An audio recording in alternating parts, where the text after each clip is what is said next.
As you may well be aware, Mental Health Uganda is an organization of people with a lived experience of mental health problems in Uganda.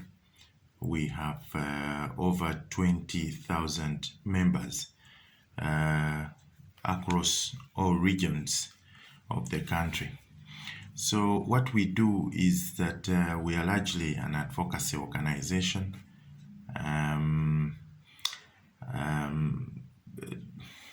So we are not a medical hub. We largely do advocacy, especially in terms of rights, but also legislative reforms.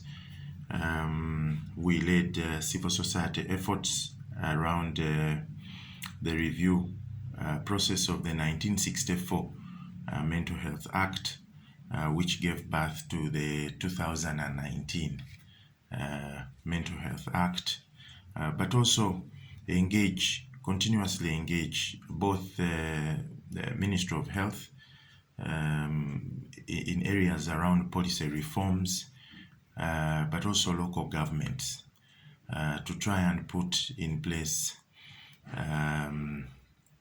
a framework that actually responds to the needs of persons with mental disability.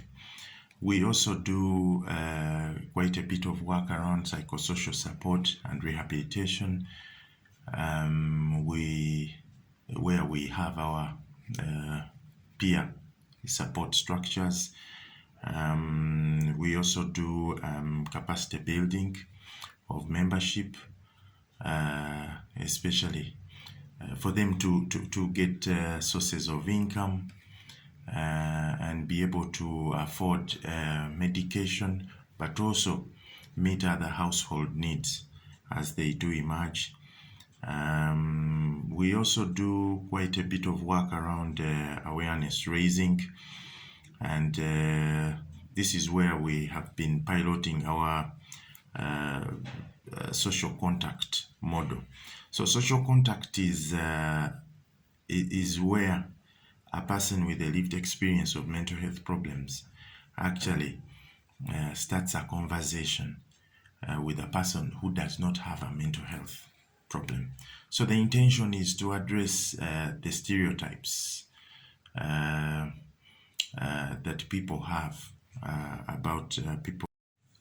So we have 7 counselors on the helpline, including a nurse who provide counseling to people who call in. What we have done before we launched the helpline was to do mapping in 8 regional districts of Uganda. So we started with 8 regional districts, and we map the service providers. The intention is that when you are on the phone with a client from one of the regions, it's easier for you to make referral to a service provider that can be helpful depending on the challenge that emerges in your conversation on the helpline. So what happened initially is that we did the mapping of the relevant stakeholders. So we have the database of people who can provide a wide range of mental health services. So as a result, this helps us then to make more clear referrals where we can easily follow up, but also we are reviving the peer support structures in these districts. So we are going to be training over 500 young people who are going to be doing the peer-to-peer counseling, providing the mental health counseling to their peers.